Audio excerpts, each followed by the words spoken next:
Where'd you go to school? University of Detroit Mercy. University of Detroit? Yeah. You don't like cold weather?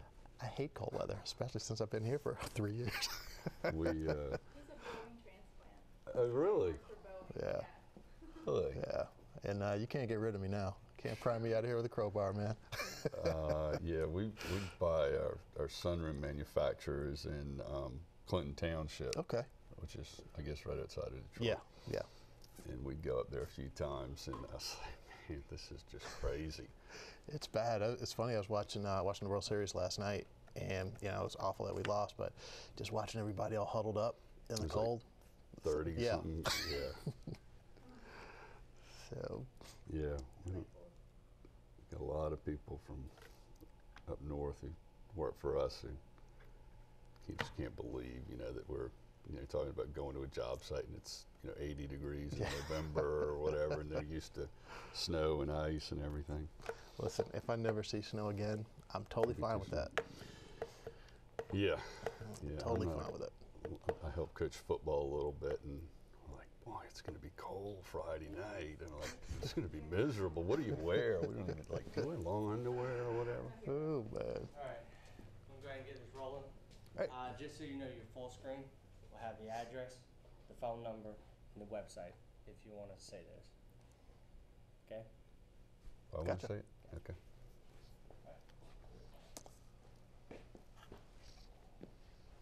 It's great on camera. Henry's really tall.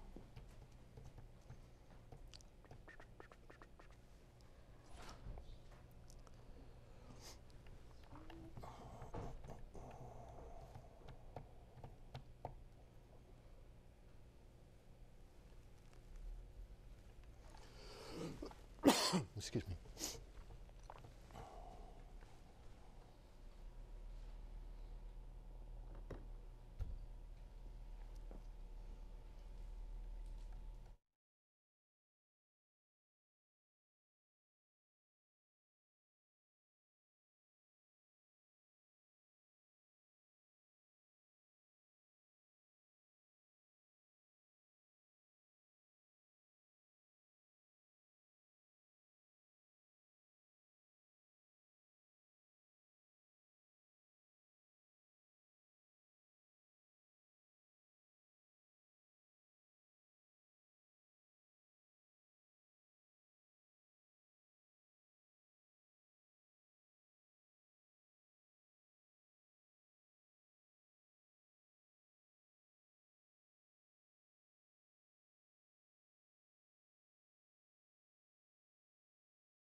Joining us today is Henry Hay, owner of the Muller Company here in Charleston.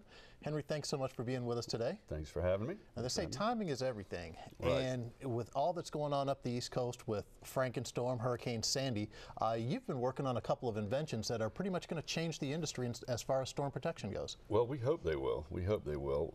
I think what the word for this whole storm has been preparedness, and what this little product we came up with is just another way of putting up your hurricane protection a little quicker. And I can show you a little demonstration.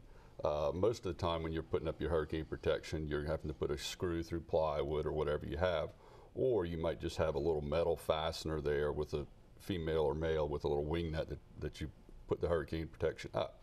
What this product does is it's actually, if this is the window frame, and it's actually built into the window frame, and it's not metal, so it doesn't rust. Obviously, we have salt air on the coast, so it's a plastic polymer, and basically what you do is you have a cover, so when you get far away, you really can't see it, and then when the storm comes, you just pull the little cover off. Right now, we're tested with Fabric Shield by Wayne Dalton, which is a hurricane fabric, which is rated, and then you just screw it in. So you're done. So it's built in. You don't have any other penetrations into your house. It's covered.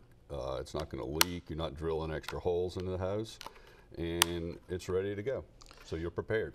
So that seems simple enough. So for the layperson who hasn't had the benefit of this demonstration, what's the selling point? Is it just because it looks cleaner, it looks neater? Well, really, it's a one-stop. When the builder puts the window in the house, it's there. Usually what would happen is once they put this in, they would have to come up and then put either screws, or when the code changes, you're going to have to put your attachments for plywood or whatever permanently in there. You don't have to do that now, but you will. So you'll have to put a screw like this. This is just a little different version, or a female one like that where you put a little wing nut in there. So that means you're going to have to put another 12, 14 holes in the house. It's visible, and it's metal. So you do have problems sometimes with you have to put a stainless steel metal bolt into a galvanized hole. Sometimes it'll actually rust and you can't get it in or out. So this is obviously cleaner. It's built into the window, and you're ready to go. And it's not metal. Fantastic. Now, you mentioned something about the code changing.